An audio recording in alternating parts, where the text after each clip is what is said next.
Hi friends, welcome to my channel. ILO insurance మనకు కోసం నెల అయిపోయే సంవత్సరం చేసుకున్నాం కదా. అయిపోయిన తర్వాత ఇప్పుడు 125 రూపాయలతోటి ఇన్సూరెన్స్ చేసుకోవాలి. చేసుకోకుంటే ఏమవుతుందంటే 400 రౌండ్స్ ఫైన్ వస్తుంది మన ఎంబ్రే సైడ్ మీద. చుట్టి ఇబ్బంది అవుతుంది. ఇది కొత్త వాళ్ళు చేసుకోవాలి. దుబాయ్కు మనము పాత వాళ్ళు కూడా చేసుకోకపోతే తర్వాత ఎయిర్పోర్ట్ మన ఇంటికి ఇది కంపల్సరీ మనకు ఫైన్ అయితే వస్తుంది. కొందరికి బాగా మందికి వస్తుంది, కొందరికి వస్తలేదు. అప్డేట్ అయితే అందరికీ ఈ యూఏఈలో పనిచేసిన వాళ్ళకు అందరికీ అవసరం. ఎందుకంటే సపోజ్ మన కంపెనీ తీసేస్తే మనకు గవర్నమెంట్ పైసలు ఇస్తుంది.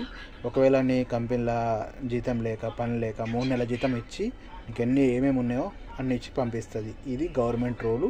మీరందరూ ఫాలో కాండి, షేర్ చేయండి, సబ్స్క్రైబ్ చేయండి. మన యూట్యూబ్ ఛానల్ ఫాలో చేయండి. Jadi Bhaskar YouTube channel like share.